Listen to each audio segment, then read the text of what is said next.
on est lundi matin et j'ouvre une nouvelle semaine de vlog. Vous avez vu des petites images précédemment du salon Escargot Noir à Sens dont je vais vous parler. Je vais vous parler un petit peu de mes lectures en cours aussi et ma prochaine lecture, ouais, je vais vous l'apporter aussi. Voilà, alors j'espère que vous allez bien. Je vous remercie encore une fois de tous les commentaires que vous avez postés sous ma dernière vidéo double, parce que je parle trop. En fait, je garde des photos et des vidéos sur mon téléphone, mais même si j'en enlève, il y en a quand même beaucoup et j'ai une capacité limitée dans mon téléphone. Et parfois, en fait, le fait d'avoir plein de vidéos de 2 minutes, 10 minutes, 7 minutes, 8 minutes, fait que quand je fais le montage, je ne peux pas le sauvegarder parce que je n'ai pas assez de place pour garder et mes vidéos indépendantes et la version InShot compressée de toutes les vidéos en fait. Donc c'est pour ça que parfois c'est en 2 parties, mais bon, faut que j'apprenne à parler moi peut-être. Mais j'ai l'impression que vous aimez bien les vidéos en 2 parties finalement, donc bon. À voir, là par exemple j'ai 17 minutes sur mon téléphone de mémoire parce que j'ai gardé tous les vlogs et les 2 parties des vidéos de vlog en fait de la semaine dernière, je vais y arriver. Alors, Escargot Noir, c'était vraiment chouette, mais c'était tout petit. C'est une association, Escargot Noir. Donc, ils m'ont gentiment offert leur sac. Voilà. On peut adhérer, il y a un bulletin d'adhésion si on veut, à l'année, si on veut les soutenir, tout ça. Il y a des jeudis polars, je crois. On peut accéder aux jeudis polars. On a une réduction de 5% sur les livres en salon, je crois. Et voilà, ça a l'air très chouette, donc ils ont l'air super sympas. Et le salon Escargot Noir se déroule dans le marché couvert de Sens. C'est une très très belle halle. C'est au premier étage, c'est sur tout le premier étage en fait. Et il y avait, je pense, une quarantaine d'auteurs. Plus ou moins connus, moi j'en connaissais certains. Je savais qui je voulais aller voir. Je suis allée voir tout ce que je voulais. J'ai pas vu Nicolas Druard parce que je me suis dit si j'y vais je vais craquer. Non, j'étais pas prête encore pour lire un Nicolas Druard, donc je me suis limitée à mes envies d'achat, à savoir Max Moneuet. Alors je voulais acheter Sombre, elle l'avait plus, donc j'ai pris Je suis le feu. Elle m'a dit que y a pas de souci, je peux le lire même avant Sombre, enfin oui avant Sombre. Il n'y a pas de problème, ça spoil pas vraiment Sombre en fait, donc pas de souci par rapport à ça. Je me suis fait dédicacer évidemment. Attention, thriller hautement inflammable. Voilà, donc je suis très contente d'enfin pouvoir découvrir Max Moneuet. Je sais pas quand est-ce que je me le suis mis. Je me le suis pas mis cet été. Est-ce que je me lirai en septembre peut-être, Pas mal. Même chose, je l'ai pas mis cet été, mais je le lirai sûrement en septembre. Jacques Saucé, Enfermé, qui parle... Ah oui, je vous ai pas lu le résumé. J'aime pas lire les résumés. La Rochelle, mois de juillet. Ça serait bien que je le lise en juillet. Des mères assassinées en présence de leur fils. Bien, que le tueur a pourtant préservé de l'horrible spectacle. D'accord. Très bien. Je savais pas du tout. Ça va être bien. Donc c'est la deuxième enquête de Victor Karan. Et le premier a eu le prix Transfuge 2020, le prix 100% polar et le prix des lecteurs du meilleur polar point. Ah ouais, je veux lire Sombre en fait. Mais bon, non, je suis contente de lire celui-là aussi. Enfermé. Les premiers papillons ont éclos derrière ses paupières. Il est abîmé mon livre, qu'est-ce qui se passe? Pourquoi il est abîmé? Regardez. N'importe quoi, j'aurais dû en prendre un autre. Bref. Elle en avait déjà vu de semblables enfants. On était au bord de l'océan jaune et violet contre le ciel azur. Aujourd'hui l'astre était noir, le sol dur sous ses épaules. Et l'odeur était celle d'une marée putride qui se retire. Les papillons s'éloignaient de plus en plus haut, de plus en plus loin, et l'air lui manquait. Elle a ouvert la bouche pour respirer un grand coup comme un noyé qui revient d'un seul coup à la surface. Les papillons ont disparu brusquement effrayés par un rugissement issu du fond des âges. Waouh! Se retrouver enfermé en prison pour de longues années alors que l'on sait que l'on est déjà enfermé dans un corps qui n'est pas le sien. Pour Virginie, c'est la double peine. Donc, il parle de la transidentité dans ce roman-là. Je pense que ça doit être un thriller de toute façon, Et il a eu le prix Découverte 2019, élu par les petits mots des libraires. Voilà, donc je voulais le lire de toute façon, Enfermé. Il n'est pas très long, même celui-là. Alors celui-là fait que 383, celui-là un peu plus, peut-être 400, 410. Voilà, très contente d'avoir vu ces 2 auteurs. Et j'ai vu Laure Rollier. Alors elle a un accent du sud, elle est du sud-sud, donc c'est marrant, elle a un fort accent, je ne m'attendais pas du tout à ça.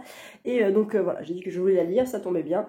Et elle m'a dit que là on n'était plus sur du thriller psychologique. Et ce qu'elle faisait avant, je me suis complètement plantée, elle faisait du polar, de l'enquête en fait, thriller. Et là, c'était plus psychologique, donc je me suis totalement trompée sur elle. Et en fait, c'est... Alors, j'ai beaucoup aimé les couvertures de la disparue de du disparu de Nantucket, pardon, et de l'ombre du lac, qui sont ces deux derniers romans. Et celui-ci, je veux pas savoir ce qui se passe dedans. Mais voilà, apparemment, il est trop bien.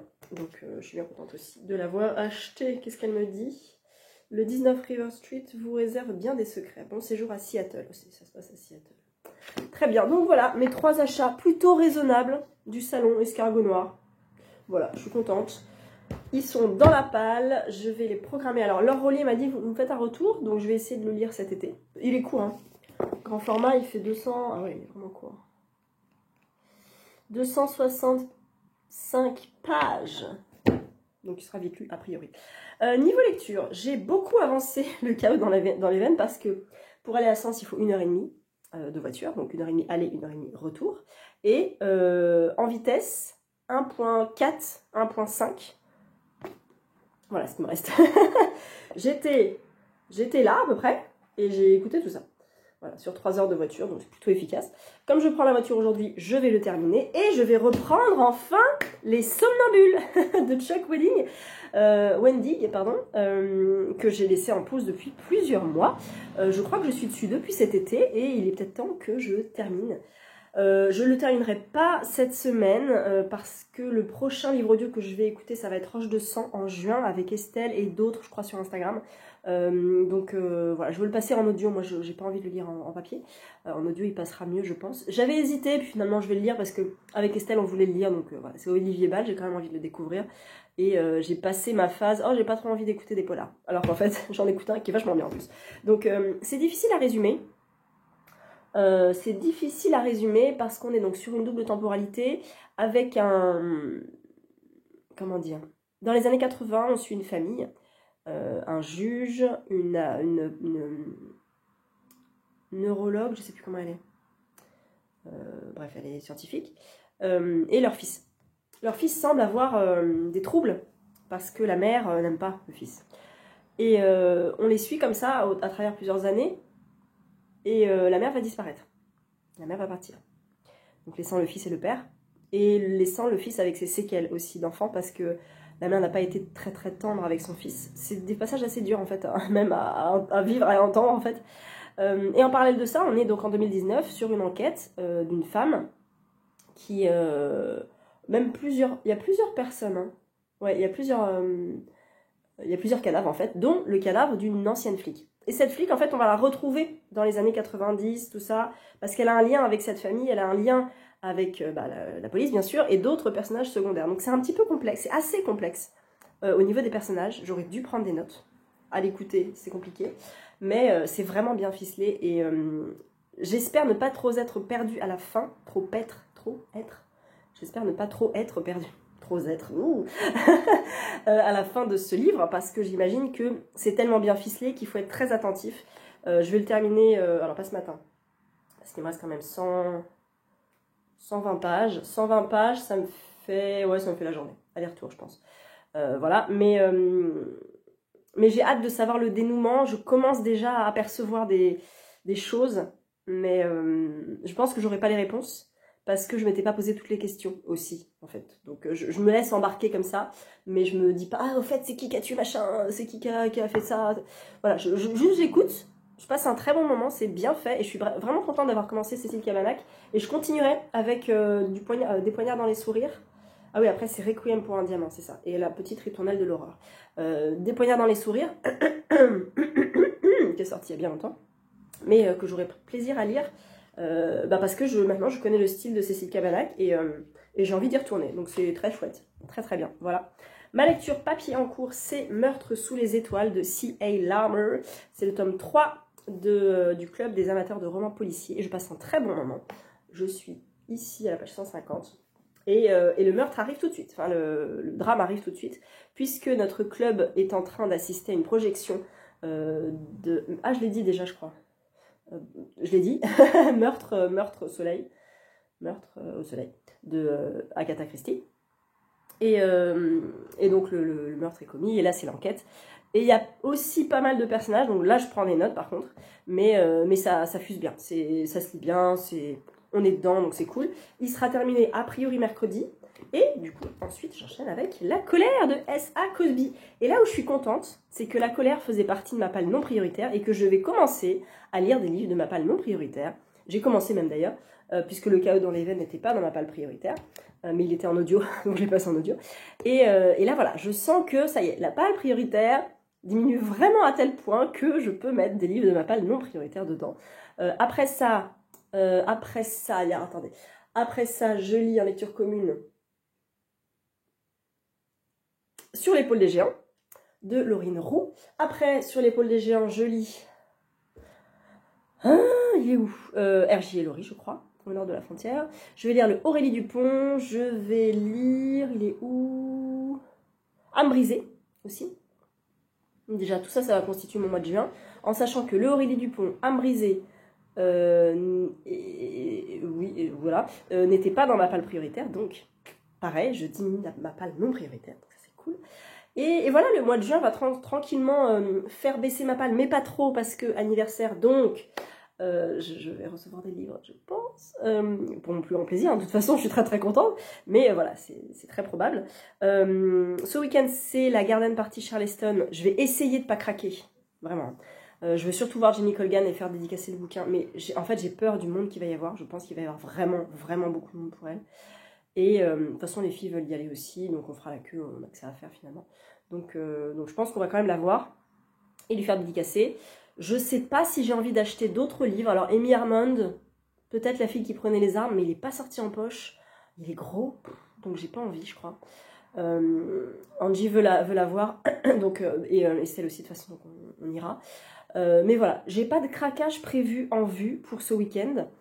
Le prochain craquage, ça va être pour le 15 juin à la Griffe Noire, avec R.J. et Laurie, parce que j'aurais lu Au nord de la frontière, et je vais lui prendre un autre, je ne sais pas du tout lequel encore, parce que j'en ai eu pas mal, et je ne sais pas quoi lire après de lui.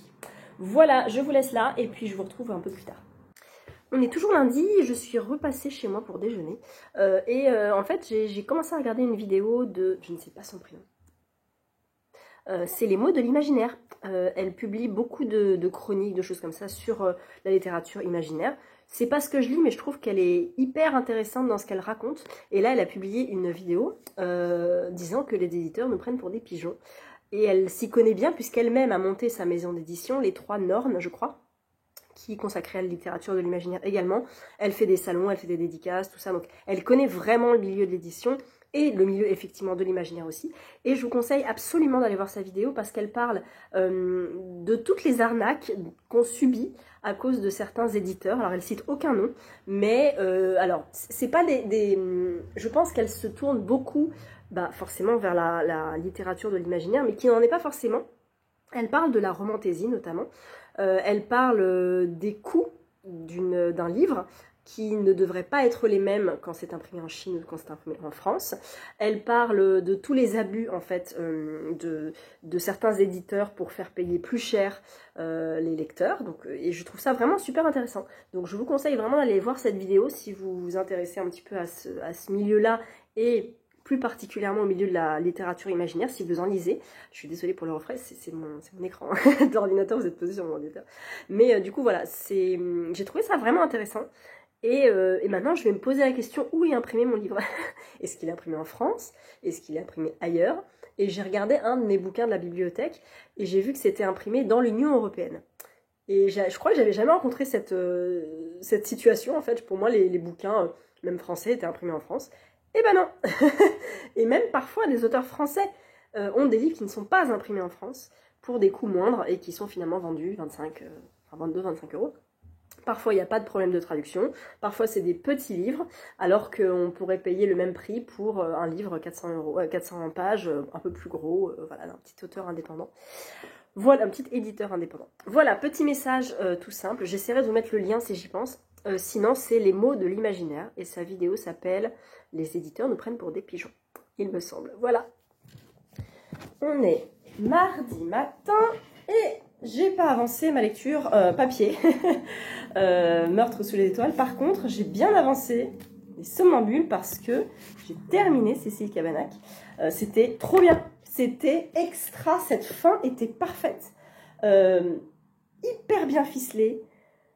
Les personnages qu'on suit sont très très creusés, on nous manipule, un truc de fou. On les suit sur des dizaines d'années, enfin depuis 80, je sais pas quand est-ce que ça commence, 82 peut-être, je sais pas si, ouais 83, hiver 83, puis l'autre enquête en 2019, et en fait on remonte de 80, enfin on avance de 83 jusqu'à la période actuelle, pour relier en fait les deux histoires et pour voir justement le passé en lien avec l'histoire d'enquête et de meurtre en fait de cette ex-flic Céline Arbin, c'est ça? Attendez. On donne pas son nom, tiens. Ok, si c'est Céline Arbin. Et la fin est trop bien parce qu'en fait, alors il y a juste un truc qui m'a un tout petit peu embêtée parce qu'à l'audio je ne le savais pas. Il y a des passages en italique qui sont en général avant les aux fins de chapitres, de certains chapitres. Et c'est pas forcément tout de suite très lisible, entre guillemets, quand on est à l'audio. Il faut comprendre que, ah oui, ok, donc là c'est une première personne qui parle, d'accord, enfin c'est à la première personne, mais on n'a pas forcément le lien avec l'histoire, donc au début j'avais pas fait attention, puis après je me dis c'est bizarre ce je, qui parle, et je me suis rendu compte un petit peu tard, et c'est vrai que du coup si je l'avais lu en papier, j'aurais vu ces passages en italique qui étaient un petit peu différents du coup au niveau du style, enfin du style de police en fait tout simplement, et à la fin, on a les réponses, mais jusqu'au bout, on se pose les questions. Ouais, c'est ça. Jusqu'au bout, on se pose des questions et c'était génial. Je me suis fait mener en bateau, j'ai imaginé des choses. Et en fait, on ne peut pas dire dans ce genre de récit, le tueur, c'est machin. Parce qu'en fait, ce tueur-là, il fait ça parce qu'il a ce passé-là, parce qu'il a été en contact avec ces personnes-là.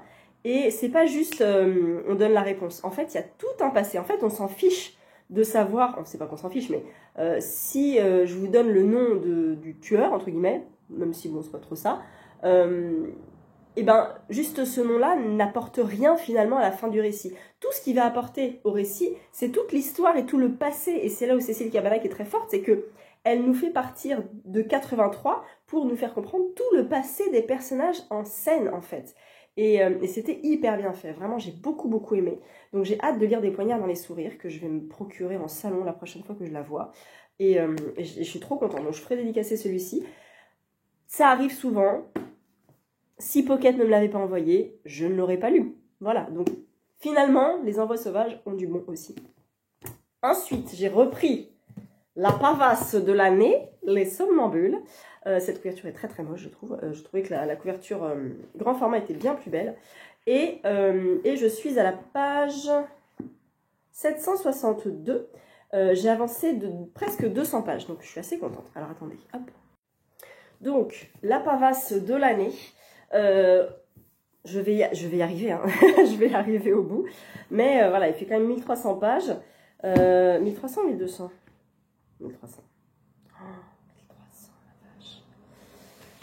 1300 pages. Et donc là, je suis à la page 762. Donc j'ai passé la moitié. Il y a quand même un truc qui s'est passé, là, une information vraiment essentielle. On est donc, alors pour résumer, je peux peut-être ouais, je vais vous lire le résumé. Une petite ville perdue en Pennsylvanie. La jeune Nessie quitte sa maison, mutique, absente, le regard vide. D'abord persuadée qu'il s'agit d'une crise de somnambulisme, sa grande sœur Shanna la suit. Mais elles sont bientôt rejointes par une deuxième personne, puis une autre, et encore d'autres. Là où j'en suis, ils sont 666. Toutes frappées par les mêmes symptômes, toutes se regroupant pour avancer vers une destination inconnue. Devant l'impossibilité de les stopper sans les condamner à mort, leurs proches leur emboîtent le pas, devenant leurs gardiens, leurs bergers. Mais face à ce mal nouveau et mystérieux, les failles du pays se révèlent, la société se fissure, faisant le lit de tous les extrêmes. C'est extrêmement bien résumé. C'est très bien parce que ça n'en dit pas trop. Et il y a exactement tous les sujets de société, tabous, conflictuels, qu'il y a actuellement dans notre société. Il n'y a pas de date. On a juste des dates genre 31 juillet, tout ça, mais on n'a pas d'année. mais on se doute que c'est quand même très proche de, de là où on vit finalement. Et on va, donc non seulement on va suivre donc, Shanna, la famille de Shanna, puis aussi des journalistes, puis des scientifiques, puis un pasteur avec sa femme. Et en fait, tout va lentement glisser vers un espèce de scénario apocalyptique. Je vous en dis pas trop, mais bon, voilà, c'est... On se dit, il y a un truc, quoi, c'est pas possible, ces personnes, on peut pas les arrêter, qu'est-ce qui se passe? Tout va être remis en question, les scientifiques vont se poser des questions et vont mettre en place un logiciel qui s'appelle... Ah, mais je l'ai entendu hier en plus. Sauf que... Black Swan, voilà, c'est un logiciel, genre intelligence artificielle, qui va donner beaucoup d'informations par rapport à ça et qui va être d'une grande aide au gouvernement aussi, parce que le gouvernement s'en mêle, l'État s'en mêle bien sûr, la religion s'en mêle aussi, le rock s'en mêle, il y a le personnage de Pete qui est génial, le narrateur est extraordinaire, vraiment, chapeau au narrateur. Je pense qu'en papier, j'aurais bien aimé, mais j'aurais peut-être trouvé des longueurs, mais en audio, mais ça passe tellement bien. Bon, il me reste 10 heures, hein, mais c'est un bonheur à l'audio, vraiment. Donc s'il vous fait peur, ce que je peux comprendre, parce que c'est un sacré pavé, qu'est-ce que j'ai un message en même temps? Alors, attendez. Passez-le en audio. Vraiment, passez-le en audio. C'est un bonheur. Acceptez qu'il y a plus de 20 heures d'écoute, hein, mais c'est génial. À l'audio, c'est génial. Il y a l'intonation, il y a les émotions. C'est trop bien. Donc, je passe un excellent moment. Vraiment, je ne l'ai pas mis de côté parce que je ne l'aimais pas. C'est juste parce que je voulais en écouter d'autres. Mais c'est un régal.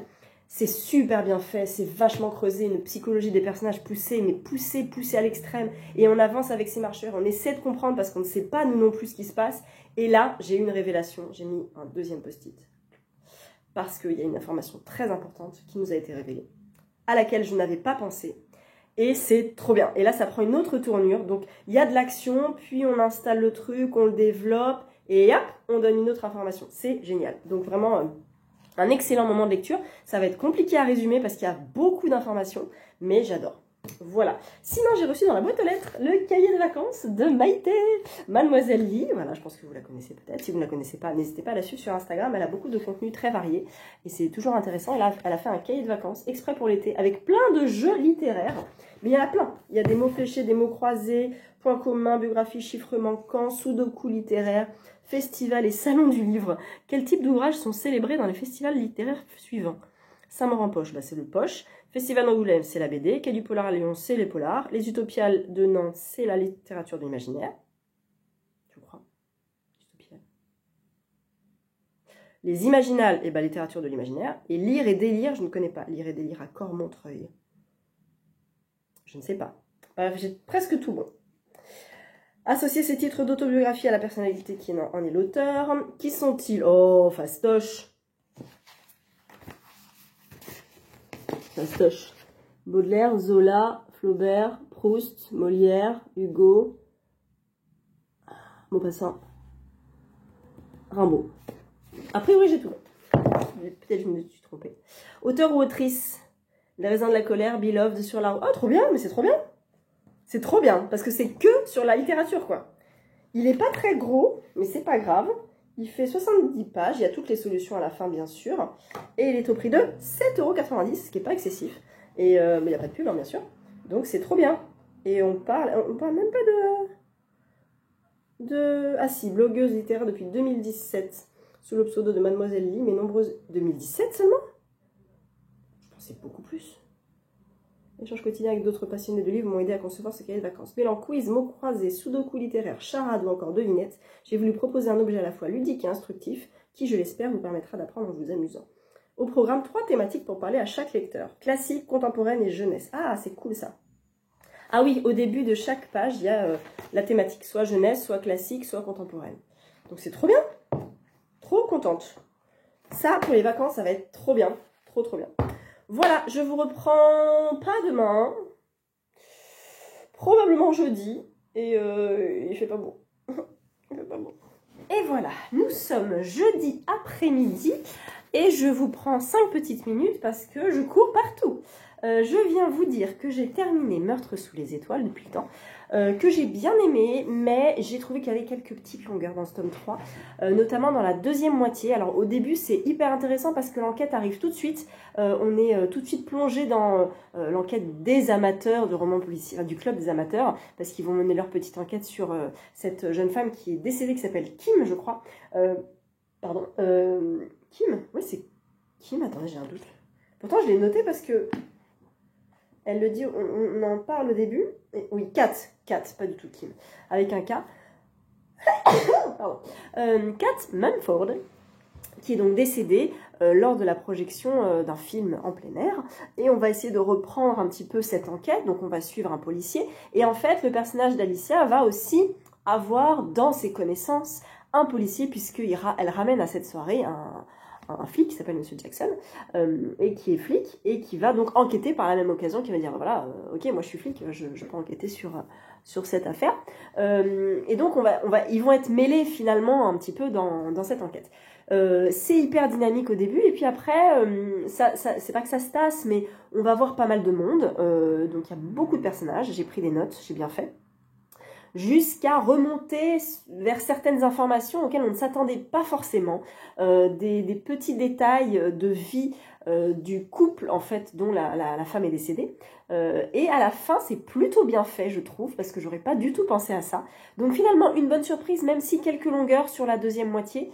Je crois que mon préféré c'est le tome 1, ensuite celui-ci et ensuite le tome 2, parce que le crime du SS Orient, pareil, il y a beaucoup de personnages, et puis le spoil qu'il y a eu sur le crime de l'Orient Express, si vous n'êtes pas au courant, dans le tome 2 on dévoile la fin du crime de l'Orient Express. Alors il y a une note en bas de page en disant attention cher lecteur, là vous allez lire un dénouement, si vous n'avez pas lu, bah voilà, ça va peut-être vous spoiler un petit peu, donc ça c'est pas mal, le petit trigger warning. Merci Cherche Midi d'avoir mis ça, mais voilà, en tout cas c'est une belle série, moi j'aime beaucoup, et puis le 4e tome sort en août, donc hâte quand même de poursuivre cette saga. Voilà, donc entre temps j'ai commencé et bien avancé La colère de S.A. Cosby. Je ne sais pas quel est son nom à ce monsieur, S.A. C'est pas écrit. Et je suis déjà à la moitié, passé la moitié, je suis page 222 sur presque 400 pages. Et oh my god, il y a des bouquins comme ça où vous vous dites, ce bouquin, je suis sûre qu'il va me plaire. Et vous commencez à lire et vous vous dites, ok, non seulement il me plaît, mais il est important en fait ce livre. C'est l'histoire de... Alors comment vous dire ça? On démarre avec un personnage qui s'appelle Ike, qui va à l'enterrement de son fils. Ambiance. Son fils était marié à un homme et il s'est fait assassiner. Ces deux jeunes gens, mariés, homosexuels, se sont fait assassiner. Le fils de Ike était noir et le fils de Buddy Lee, qu'on va connaître plus tard, qui s'appelle Derek, était blanc. Et donc là, on sent le poids du roman et du sujet que l'auteur va traiter. Non seulement la ségrégation, il y a le racisme, il y a la violence, il y a le meurtre. Et puis, Ike va communiquer avec Buddy Lee, donc les deux pères en fait vont se retrouver. Ils ne sont pas faits pour s'entendre. Ils n'étaient pas forcément pour le choix de vie de leurs enfants. Voilà, ils sont comme ça, voilà, ça a beau être leurs enfants, ils étaient pas super enjoyés par ce mariage. En plus, ils ont adopté une petite fille, ces deux garçons, Derek et Isia. Et en fait, ils vont vouloir comprendre ce qui s'est passé. Ils vont vouloir comprendre pourquoi on a tué leurs deux fils. Qu'est-ce qui s'est passé? Qui les a tués? Et ils vont vouloir se venger. Et ça va être une histoire de vengeance. Et la colère porte vraiment bien son nom. Il y a des scènes dures psychologiquement. Il y a des scènes dures physiquement. Il y a un petit peu de sang. J'ai l'impression à certains moments d'être un peu dans Sons of the Anarchy. Et j'ai l'impression d'être dans un roman de R.J. Ellory parce qu'on est dans un roman noir. On n'est pas dans un polar. Il n'y a pas vraiment d'enquête parce que c'est les deux pères de famille qui mènent un peu l'enquête. Il y a les flics qui s'en mêlent parce qu'on leur dit « vous êtes gentils, on vous comprend, hein. C'est terrible ce que vous avez vécu, mais par contre, laissez la police faire son travail. » Voilà. Donc on est là-dedans, dans un roman noir, vraiment noir, avec des sujets lourds de société actuelle, terribles. Et waouh. Voilà, donc très très bon. Très dans le style R.J. Ellory. que j'aime beaucoup. Et là, j'aime beaucoup ce style-là aussi, cette histoire. Donc, je pense que S.A. Cosby, ça ne sera pas mon seul. Parce que le sang des innocents, là, qui est sorti, me tente beaucoup. Et l'an dernier, enfin en début d'année, il a gagné le prix Nouvelle Voix du Polar Pocket avec, je vais retrouver le nom, Les Routes Oubliées. Et en sachant que Les Routes Oubliées, le truc était son premier roman. Et il a eu le Booker Prize 2020 et l'Anthony Award 2021. Et le prix, voilà, Nouvelle Voix du Polar. Donc ce gars-là est quand même à suivre, je pense. Niveau roman noir, je pense que le mec se pose là. Et franchement, ouais, je valide carrément le ton. C'est assez testostéroné. Moi, qui suis un peu, voilà, défendre un petit peu les autrices, tout ça, il n'y a pas trop de femmes là-dedans, hein, voilà, il y a vite fait les épouses, mais on sent les sujets forts traités et vraiment bien faits. Donc on sent la rage, on sent la vengeance, le désir de vouloir venger ses enfants qui sont morts, mais injustement, de façon dégueulasse, quoi. Donc voilà, franchement, j'aime beaucoup. Et il se lit très bien, mais on reste attentif, il y a un peu de personnages, on voit qu'il y a de la corruption, il y a... Bref, il y a des trucs un peu cradons. Mais j'aime beaucoup. Donc je suis très très contente de le lire enfin. Donc je le sortais de ma palle non prioritaire, donc ça c'est cool aussi. Et après ça, je lis, on est quand? Ça va jusqu'à dimanche. Et après je lis Sur l'épaule des géants? Ah peut-être Sur l'épaule des géants. Sur l'épaule des géants. Et ensuite au nord de la frontière de R.J. Ellory. Et ensuite, je crois que c'est Âme brisée. J'ai regardé mon planning tout à l'heure. Ah non, le Aurélie Dupont. Je lis aussi. Donc voilà. Donc des lectures vraiment chouettes et chouettes aussi en vue. J'ai des lectures sympathiques visuellement dans mon champ de vision. Je vais réussir à parler. On est jeudi soir. J'ai plus de cerveau. Voilà. J'ai pas mal de boulot là en ce moment et je vais en avoir encore un peu plus l'an prochain. Donc j'essaie de me préparer à tout ça. J'ai rien dans la boîte aux lettres. J'ai rien reçu. J'attends très patiemment la rentrée littéraire de l'Iconoclaste. Je vais à la soirée justement au mois de juin de présentation, donc j'ai très très hâte et ça va être trop bien. J'ai hyper hâte de ça. C'est ma petite rentrée littéraire, c'est ma petite Madeleine littéraire chaque année, la rentrée de l'Iconoclaste, donc je sais que ça va être un peu ma priorité fin juin, début juillet pour lire au moins un voire deux romans de la rentrée littéraire, les deux qui me tentent le plus au départ, et puis le troisième courant de l'été, histoire de chroniquer les trois au moment de la sortie le 22 août, ou 29 août peut-être, je ne sais pas, prochain. Voilà, je conclurai ce vlog demain, je pense. Mais comme ça, vous avez mon avis ici, là, et sur le Cécile Cabana, qui est un petit peu sur les somnambules aussi. Donc, voilà. On est vendredi soir, et je viens conclure cette semaine de vlog. Je me vois moi-même dans les lunettes de... j'ai pas fini la colère. J'ai presque fini, vraiment, j'ai pas grand-chose à lire. Il sera fini demain, clairement. Je suis page 310, il en fait 392. Donc c'est très très bien, c'est indispensable comme bouquin. C'est un roman noir, un roman sanglant, hein, d'accord, j'en ai déjà parlé, mais vraiment important. Et j'ai vu qu'il était au Festival Américain. Je croise les doigts pour l'y voir et je suis dégoûtée parce qu'il n'y a pas de Joyce Maynard au Festival Américain. J'espérais tellement la voir en fait. Et elle n'y est pas. Et en fait, il n'y a pas beaucoup d'auteurs qui me branchent, à part S.A. Cosby. Voilà. Donc, je pense que c'est du 26 au 29 septembre. Je vais ajuster un petit peu mon planning, en sachant que je peux y aller peut-être le samedi, ou le dimanche, ou le lundi, peut-être. Enfin, je vais voir le planning des conférences, et parce que les conférences sont toujours très intéressantes. Il y a pas mal de stands aussi hyper intéressants de toute façon, et je suis persuadée que les auteurs sont forcément aussi intéressants. Mais voilà, j'attendais quand même Joyce Maynard, j'y allais un petit peu pour elle, et je sais pas pourquoi j'étais sûre qu'elle serait là. Et non. Donc après, il n'y a peut-être pas tous les auteurs, mais il y a quand même une bonne liste de dévoilés sur le site. Donc voilà, si je peux au moins voir cet auteur-là et lui prendre un autre bouquin, ça sera cool. Sinon, c'est pas très grave. En sachant que là, j'ai un peu la poisse des festivals. Festival, parce qu'il n'y a pas Saint-Maur en poche. La Nuit Blanche des Livres, je ne peux pas y aller. Qu'est-ce qu'il y avait d'autre? Les Quais du Polar, j'ai pas pu y aller. Voilà, déjà c'est pas mal. Et donc America, c'était le prochain gros salon que je pouvais faire. Là, par exemple, demain, j'ai la Garden Party Charleston. C'est un événement avec plein d'autrices, un auteur aussi, je crois, de la team Charleston. Il n'y a que Jenny Colgan vraiment qui me tente, en sachant que potentiellement, je vais rien lui acheter, mais juste lui faire dédicacer des livres. Donc voilà, j'ai pas la folie salon, en fait, comme j'aurais pu l'avoir si j'avais été à Quai du Polar, par exemple, ou à Saint-Maur-en-Poche, en fait.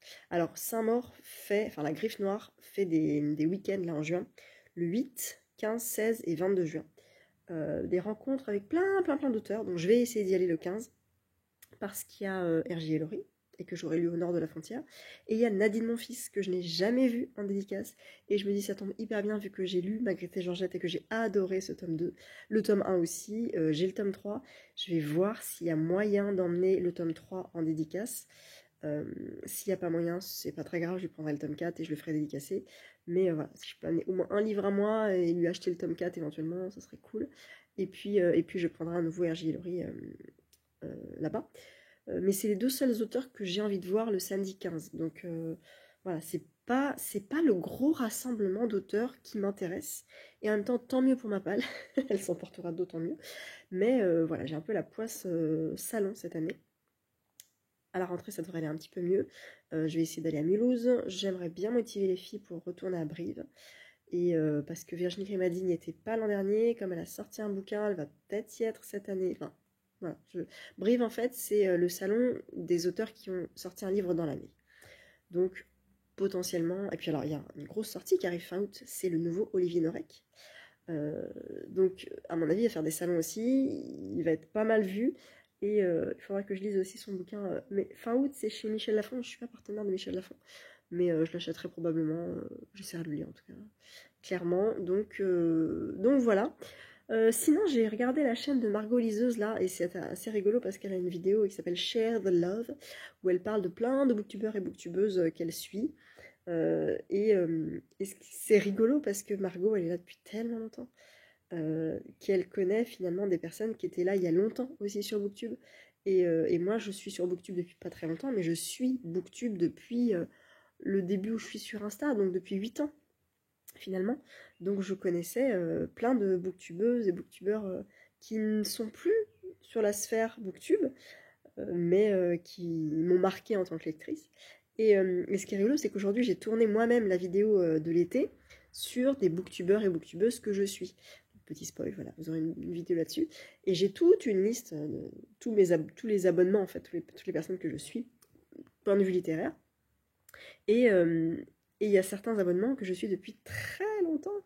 Et je vois parfois revenir certains noms, genre Lire avec Lilia. Alors je la suis pas, Lire avec Lilia, mais j'ai regardé ses vidéos il y a quelques temps avant qu'elle parte. Alors, je crois qu'elle est aux États-Unis maintenant, mais je la suivais avant qu'elle soit aux États-Unis.